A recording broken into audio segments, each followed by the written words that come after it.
I wish that I could just wish away my feelings, but I can't. Sand hurts my feelings. I don't like sand. Hurts my feelings. Haunted by big sand in my very soul. Sand. Are you suffering as much as I am? Sand I hurts can't my breathe. feelings. Tormenting me. I'm in agony. Sand hurts my feelings. I don't like sand. Hello, and welcome to The Sand Hurts My Feelings, a Star Wars podcast from a Swiftie point of view. I'm your host, Alex. And I am your other host, Sarah. And today we're talking about Taylor Swift's album Midnights in connections with Padmé Amidala. Indeed. But before we get into that, how are you doing today, Sarah? It's rough. It's rough.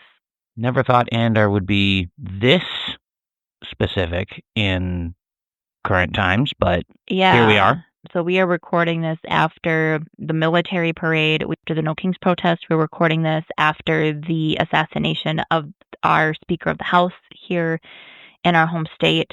And it's been a really unsettling time. A lot of uncertainty and a lot of fear and a lot of harsh realities that are coming to light for us and the people in our communities. Indeed.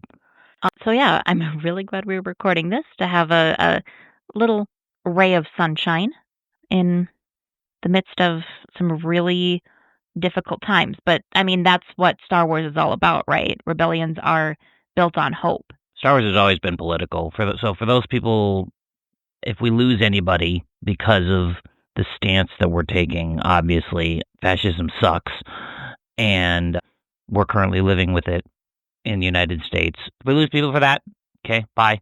This wasn't intended for you, obviously, and we will continue to speak our minds and use our voices for the voiceless, and use our power to elevate others.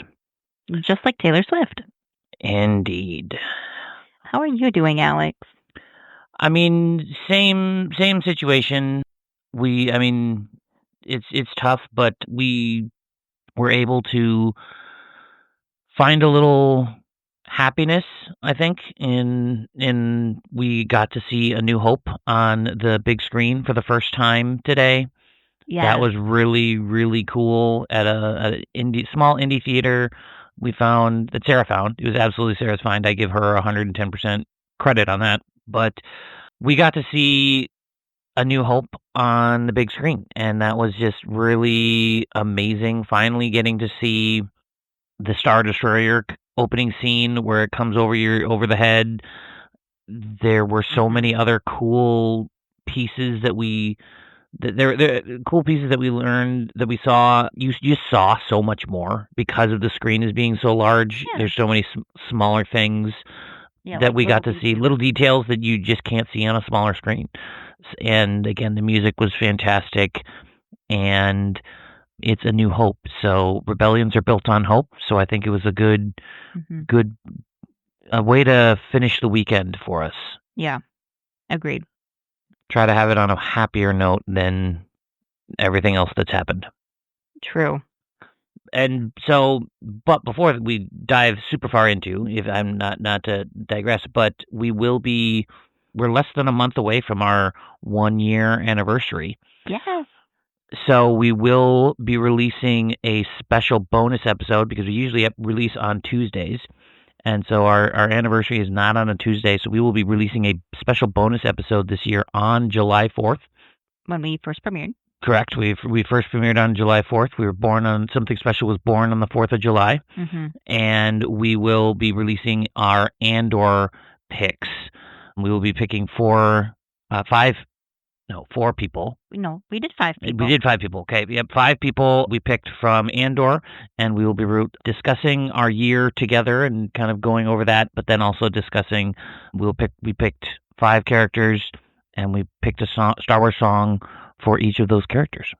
Yes, I am really looking forward to everyone sharing in that episode. We're excited because we did a bonus episode for Skeleton Crew, but that came out a decent chunk afterwards. This one, we're getting it a little bit more closely after the release of Andor. It's still a little more afterwards, but I think it's very apt for the time. Right, and releasing Andor on the 4th of July. the 4th of July and everything that we're seeing in our society today and how it's relating so well, unfortunately, to that show. Yeah, so. Yes. That is a very good thing that we want to make sure we remember to talk about. So this season, we've been talking about our experiences with the Star Wars movie that numerically lines up with the Taylor Swift album. But in this case, there is no episode 10. So let's talk about the first standalone movie and our first experiences with Rogue One. That is very timely. Again, this is the Force works in mysterious ways with this. But yeah, Rogue One. Would you like to go first? Yes, I can go first. So I was in the height of grad school and finals with this. So I knew very little about the movie going in. Like, I just did not have time to read any articles.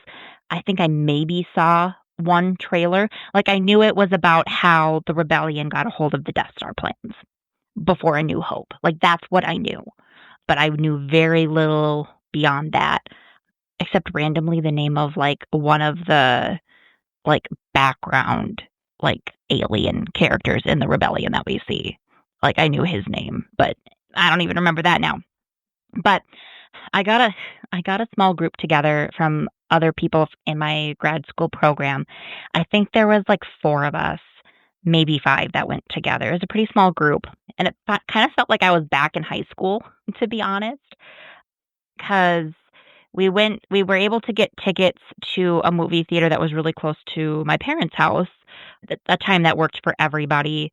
And so then my mom's like, well, if you're going to be out here, have everyone over for dinner and I'll make everyone dinner. And of course, people in school are never going to turn down free food. So I had, people over to my parents' house for dinner, and it just felt very high school because that's what my mom did in high school. Like, we'd have a study group over, or, people after play practice or something. And like, so that felt kind of weird. But the movie itself, I was awestruck. I was completely awestruck. I couldn't believe that they went there and killed everybody. I think it is such the right move. Sorry, spoilers if you haven't seen Rogue One. It's been out a long time. Yeah, you should have seen it by now. Let's be real. But yeah, that they killed everybody. I was so surprised that it ended like right on the doorstep of A New Hope. I thought there was going to be breathing space, but like the fact that the movie ends with Leia holding the plans, I'm just like, oh my gosh, this is incredible. It was all of the characters were so compelling. I fell in love pretty instantly with Bodhi and Chirrut. I fell in love with pretty quickly. And so then when we were walking out of the movie theater with some of my classmates, and they're talking, how'd you like the movie? And everyone's like, yeah, I really liked it. That was really good. And then they look at me and they're like, Sarah, your eyes are the size of saucers. Like, I was just completely awestruck. My eyes were so wide, and it was incredible. And I really enjoyed that experience. And I think I went again once finals had wrapped up with my family as kind of part of the Christmas holiday season. And yeah, it's such a movie with rewatchability.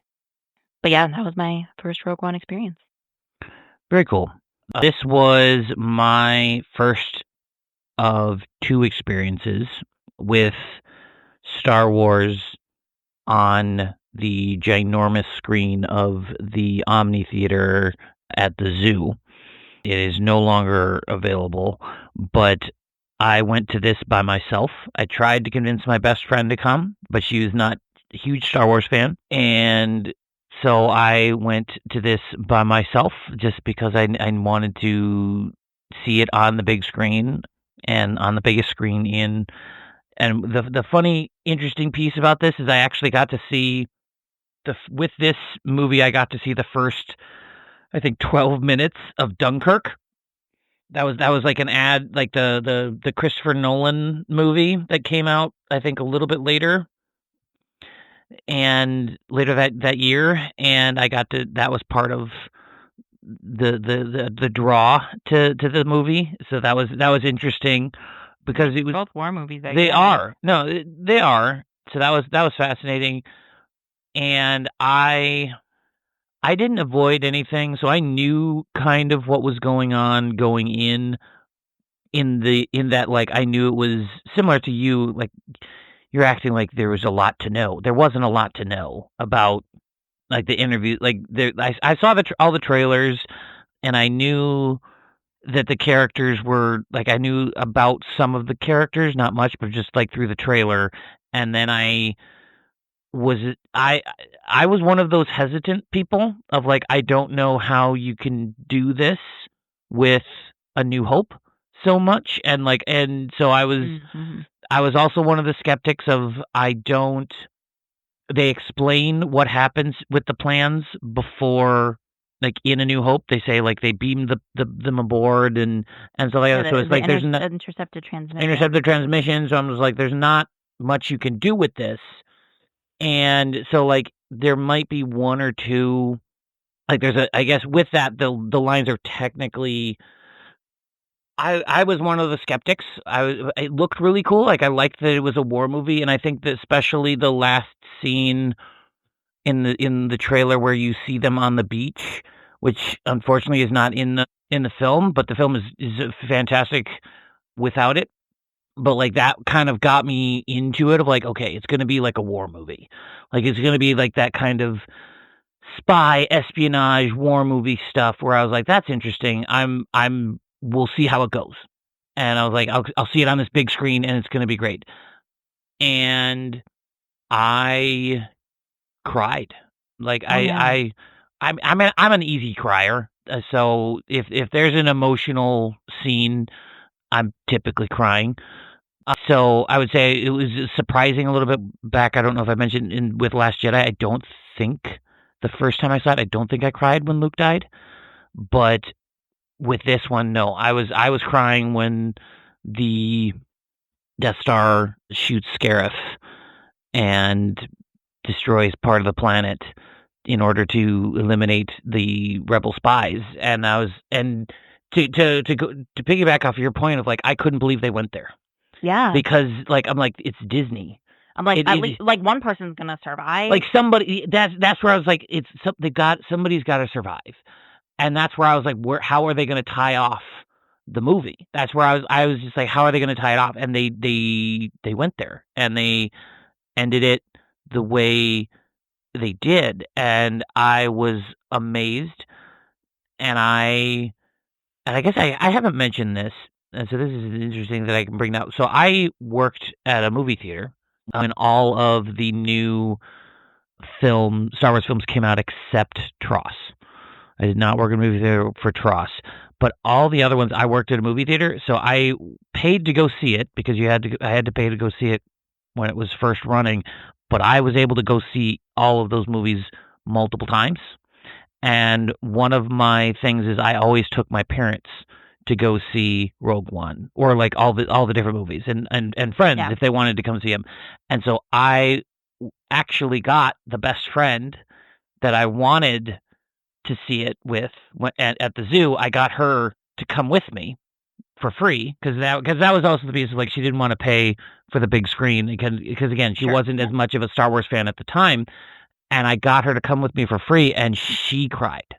Oh yeah. And so she was, and like, she doesn't care really about the story that much. She's just like, this is what it is, what it is. But she got connected to the characters, and like that to me tells you how important and how well done the film is when it can pull in non-Star Wars fans and make them care about a Star Wars or this universe without any kind of, you don't have to come in with any knowledge, because she didn't really come in. She's like, she had maybe seen the movies and stuff like that, but she came in and she's like, I really like that movie.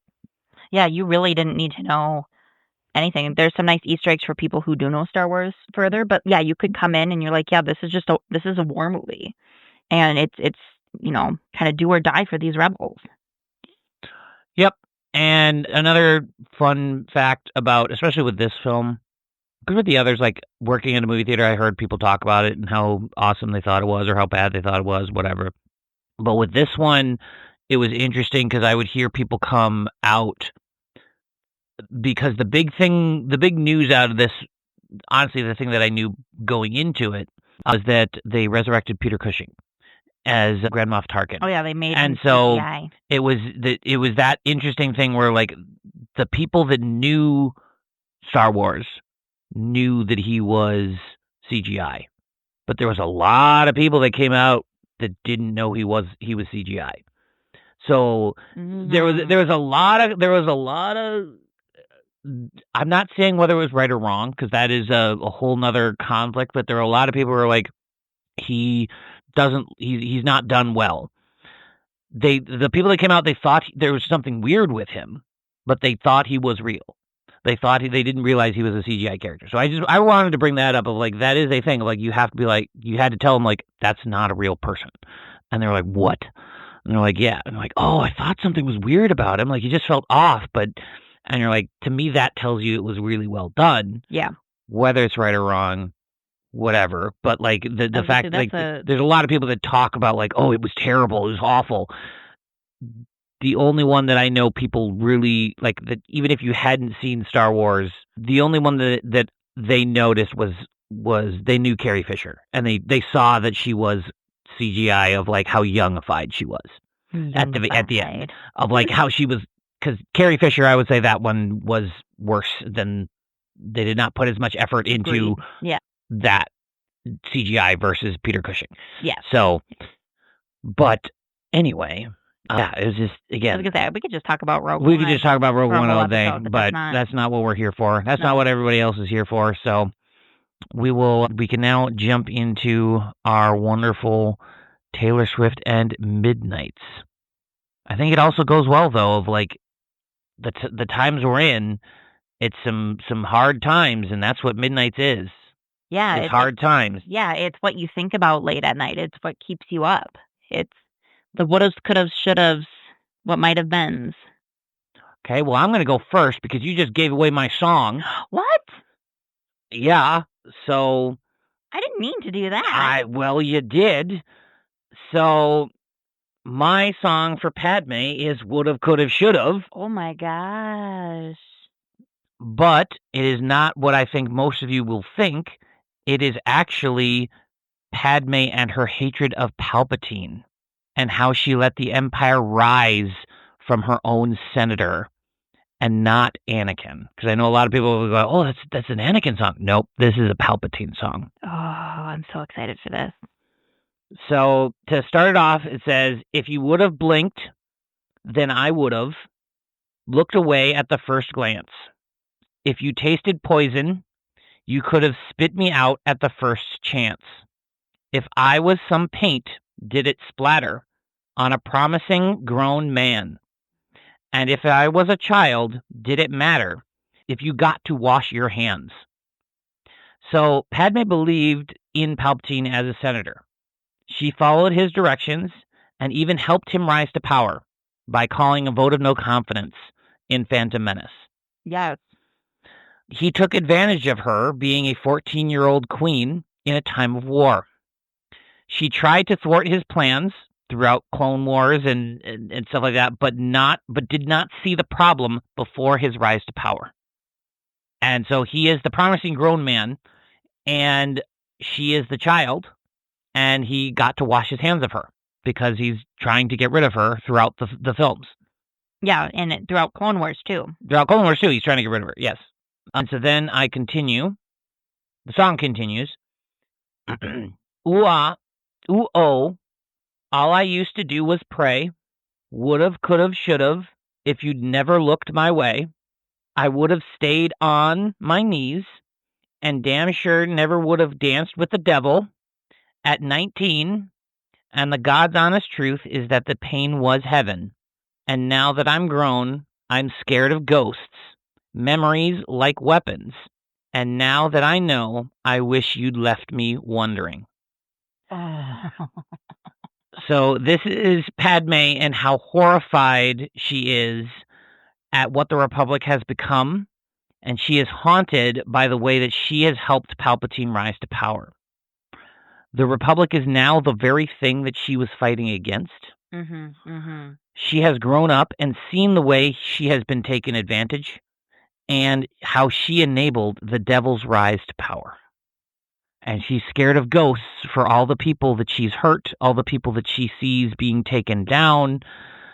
All of these things, these are the ghosts that sees. Oh my. And if she had known, she wouldn't have danced with him. She would have stayed on her knees, and she would not have done the vote of no confidence and stayed away from the Senate and everything, because she would easily give up being a senator and her public service if that had kept Palpatine out of power. Absolutely, yeah. Because she cares more about, again, more about the people than her own power and stuff like that. Right. So then we continue. God rest my soul. I miss who I used to be. The tomb won't close. Stained glass windows in my mind. I regret you all the time. I can't let this go. I fight with you in my sleep. The wound won't close. I keep on waiting for a sign. I regret you all the time. If clarity's in death, then why won't this die? Years of tearing down our banners, you and I, living for the thrill of hitting you where it hurts. Give me back my girlhood. It was mine first. Why did you do this? Because it's such a good pick. It is. It hurts so much. It's like listening to the song for the first time again, and it hurts so much. This is what you did with Breathe, so this is just payback. Okay. So this is Padmé missing who she was when she was the Queen of Naboo before the Trade Federation invasion. All she has now is sitting in her apartment waiting for Anakin as the Republic she loves crumbles around her.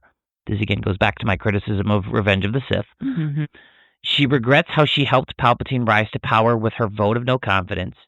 She is still fighting with what she has done and the effect she had on the destroying the lives of so many people. She is trying to stop the rise of the Empire and feels joy in knocking Palpatine down. Because there are instances where she gets that happiness of thwarting Palpatine's, unknowingly that it's Palpatine, but thwarting plans that happen in Clone Wars. Yeah. She's like, yes, we're fighting for the people, and she's not actually fighting for the people. She gets small wins. She is fighting for the people, but it's, again, the Republic is falling. So she's part of the problem, unfortunately, now because of Palpatine. And she wants the innocence of her girlhood that was taken from her by Palpatine because of his scheming with the Trade Federation and how he had the Trade Federation attack her world, which was his world, but how she did not want to get into galactic politics. She just wanted to be the queen and wanted to retire, and because, again, you could only do 2 terms, and she wanted to just go do fun things. And as she says in Attack of the Clones, she was excited and relieved when her 2 terms were done, and she wanted to go off and do nothing, but then the queen asked her to be a senator. Right. And so she's like, I can't say no. Yeah. I can't say no. So that is my pick for Padmé, is the 3 a.m. edition, Midnights, would've, could've, should've. That is an excellent pick. Excellent pick. Oh, and just the anger there, too, because Padmé has the righteous anger of democracy is falling. And this is how democracy... To me, that's where I got a lot of this, is from that line in Revenge of the Sith, is this is how democracy dies, to thunderous applause. And it's that she's wrestling with all of those. She's like, I brought this. Like, she can't fathom that everyone is applauding, but she's like, I helped bring this. I set this up. I helped this person rise to power. Oof. Thank you. Bam. Thank you for sharing. I'm also incredibly amazed because we don't have the same pick, but we basically have all of the same moments, and we're pulling from the same moments in our song picks. For this one? Yes. Okay. So I teased last episode that my pick for Padmé for Midnights is one of my favorite Taylor Swift songs. I would put it in my top 20. Can I guess? Yes. Okay. So I would have been. I'm going to be really ashamed of myself as your husband Yeah, you if don't I guess this. if I don't guess this right. But I've had some time to think about it, and I'm going to guess one of your favorite Taylor Swift songs, "From Midnights." That's also the caveat. Yeah. Is this from? I know it's from Midnights. I think probably your favorite song from Midnights is "Bejeweled." Ding, ding, ding, ding, ding. Yes, I love the song Bejeweled. It's on my playlist of like I need a boost, a pick me up. It's like one of my empowerment songs, and I feel it just clicks with me, and I really really like it. So I loved when this came up for Padmé, and I feel it really fit Padmé. And the reasons why I picked Bejeweled are kind of all of the reasons you're talking about, of like going up against Palpatine and the Trade Federation in like the Clone Wars and things like that. Interesting, because I don't see that at all. Yeah, So Alex is please, giving me a very confused face. I was just confused because it was like I'm thinking about the Bejeweled the song, so that's where I'm just like, okay, continue. Yeah. Please explain. So the way that I see this song, it's like a little bit of a revenge song, but it's more about standing up for yourself and reclaiming your power. And that's what Padmé does primarily through the Clone Wars, the animated series. The Separatists and Palpatine keep coming at her, but she keeps coming back to fight. And she's done playing games, and she's going to take action and speak up for what she believes in and take stands and go out on limbs. And also, side note, her outfits are stunning, killer, love them all. So, of course, she's bejeweled. She glimmers and glows. Okay. But going through my justifications. So, first verse, baby love, I think I've been a little too kind. Didn't notice you walking all over my peace of mind in the shoes I gave you as a present. So, Oh, wow. again, Padmé gave Palpatine his Supreme Chancellor position, but then he completely undercuts her and gaslights her and secretly tries to assassinate her all throughout Attack of the Clones and the Clone Wars. Keeps putting her and her ideas to the sideline and doesn't support her. Continuing on, putting someone first only works when you're in their top 5. And by the way, I'm going out tonight. So Padmé initially believes that Palpatine has her interests at heart, but then she wisens up as the prequels and Clone Wars progress. Palpatine doesn't put her first, and to be honest, a lot of people don't put Padmé first. George. But then she starts taking things into her own hands. She goes on unauthorized Senate missions. She goes undercover. She tries to uncover the truth on her own without the backing of the Senate. She goes rogue a little bit because she's trying to fight for justice. She's trying to get answers throughout the Clone Wars. And so, yeah, she's going out tonight. It's also a slight nod of, I'm going to go rendezvous with Anakin. But that's not the focus here. So then we hit the chorus. Best believe I'm still bejeweled. When I walk in the room, I can still make the whole place shimmer. She turns heads and commands attention. She's one of the vocal people in the Senate. Whether you love her or hate her, you know her name in the Senate. And then when I meet the band, they ask, do you have a man? I can still say, I don't remember. So so she's not telling a lie here when she's like, I don't remember if I have a man. She can't tell the truth about Anakin. So she can say, I don't remember. And that's a very political sidestep type statement to make. Familiarity breeds contempt. Don't put me in the basement when I want the penthouse of your heart. Diamonds in my eyes. I polish up real nice. So the more that the Trade Federation and Palpatine are interacting with Padmé, the more they want her dead. And she doesn't want to be pushed around in the Senate. And Padmé, as I mentioned at the top of this, polishes up real nice. She's gorgeous. Love all the outfits. Continuing on, second verse. Baby boy, I think I've been too good of a girl. Did all the extra credit, then got graded on a curve. I think it's time to teach some lessons. I made you my world. Kind of continue on. I can reclaim the land. So Padmé gave chances. She tried to play nice with everyone in the Senate. She tried to go through in The Phantom Menace, like the correct channels of power and how that's supposed to be. But she's learned that that's not how galactic politics works. She learns that sometimes you have to take things into your own hands, and she's going to reclaim the land. Or try to, anyway. And then the bridge to kind of wrap it all up.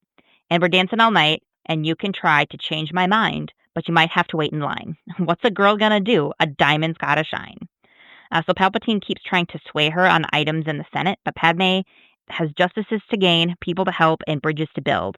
She's dancing the dance of politics all night and is not wavering from her values for democracy. Good pick. Does it make a little sense now? Yeah. So yeah, we Yeah, picked the same moments, but came at it from different perspectives. Very different perspectives. Yeah. But yeah. Yeah, because yours is more of a women empowerment or an empowerment song. Mine's very much a regret. Yeah. Yeah. But yeah, Because mine's probably more at the end of Revenge of the Sith, of her reflecting on her life, versus yours is more probably still Attack of the Clones, Clone Wars. I'm still before fighting Revenge of the before Sith. Revenge of the Sith. Yeah. Before, yeah. Yeah, I will say I probably pulled a lot from the Clone Wars animated series, which I connected with more so than you. No, and that's, yeah. And I've rewatched more of those episodes recently, too. To Correct. see Padmé fighting and, like, going on these unsanctioned missions and, you know, trying to meet with the Separatists to bring about peace against the wishes of everybody. Right, and that's the big thing that I was thinking about, because I'm just like, where... As you were describing some of these, like, some of the things before you mentioned the Clone Wars and stuff, you're like, she's fighting, and I'm like, is she though? But I'm, again, only thinking about the movies, because, yeah, Clone Wars didn't connect with me. I've seen it once. And then I've seen a couple episodes more than once. But, so, yeah, no, it's great that, again, we have these different things to draw from. And, yeah, Star Wars is for everyone, so you can watch what you want to watch, and if something doesn't connect with you, don't watch it. And that's what I do with the Clone Wars. And so, yeah, everybody else enjoys or different things. And so, question, Sarah, I know you like the Clone Wars. Do I ever yell at you, you're stupid for liking the Clone Wars? No. Yeah, this is, take notes, everybody. We don't need to bring other We people don't need down. to bring other people down. She enjoys it. Fantastic. Great. Love that for her. That's it. That's all I need to say. Don't need to say it's not a good show. I don't need to say that. If somebody wants to have a discussion about my criticisms, I will happily do that, but I'm not going to bash people for liking something. So, in our divided world, first of all, Star Wars is politics. Always has been, always will be.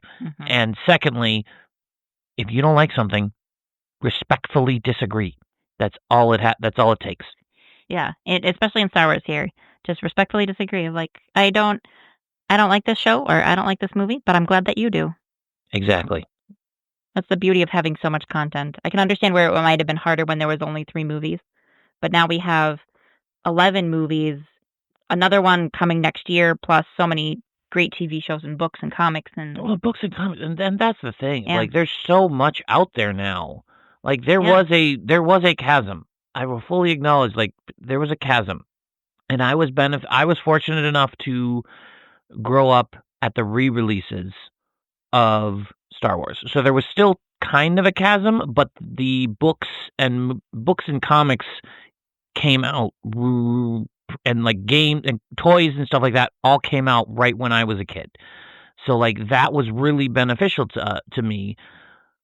So I do have the experience of going out and finding different things, but I'm like, it's all made up. It's all space wizards. Like, Yes. I love me some Star Wars, don't get me wrong, but I'm like, this is not important enough to destroy people and be cruel. And like, it has important messages, but like, if you don't like something, great. Like, if you don't like The Acolyte, great. I love The Acolyte. Don't rip people apart of like, this is the worst show I've ever seen, or don't say Clone Wars is for kids. Great. Star Wars is for kids, guys. Yep. Straight up. Since the beginning. Always has been. Probably always will be. I mean, I think they're branching out, because I don't know if Andor's for kids. But no, that's a fair distinction. there's pieces that they're branching out. I would say, yeah, some of the TV shows are not really... Oh, I would say most of it is kid. Like, that's Andor's... I would say some. Yeah. Like, Andor not... I think that's the only one that I would say is not kid appropriate.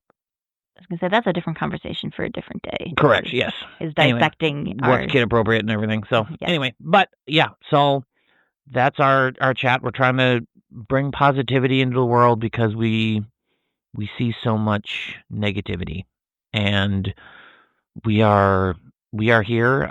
Please contact us if you just want to chat. If you think if you want to let us know what songs you are, what do you think about our picks? What did you think? Woulda, Coulda, Shoulda was a good pick? Did you think Bejeweled was a good pick? Do you tend to lean more towards the empowerment songs, because I will say I think I tend to lean more towards the sadness and the reflection songs. You do like sad songs. And so that's where I'm like, so let us know. We're on Instagram, we're on Threads, we're on Blue Sky, we have email, we have all those things. Sand Hurts My Feelings Pod At gmail.com. at gmail.com, or Sand Hurts My Feelings Pod at Instagram. We kind of we're posting some more stuff about what we're doing and stuff like that. But yeah, it just let us know. We like to interact. We've got a few fans that we're talking to, and we enjoy talking to them. We'll send memes and fun things that we enjoy, just to try to keep the world a brighter place. Yeah. So, like we mentioned, we're going to be dropping our 1-year anniversary bonus episode about Andor, but our next regular episode will be Padmé and our picks for her from the Tortured Poets department. Yeah, again, that worked out really well that our timeline is going to the Tuesday before our year anniversary. We'll have the last one, and then we'll probably do a wrap up. We'll do a wrap up. Yeah. But so we'll start again in August. Start Ray in August. Yeah. But yeah, we're getting into Ray. Oh, this is just so much fun. So thank you for joining us on this journey, Alex. And Alex, thank you for doing this with me. Yes, and thank you, listeners, for joining us as well.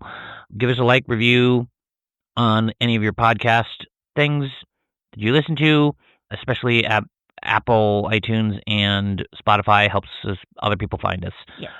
So may the Force be with you. Forever and always. May the Force be with you. Forever and always.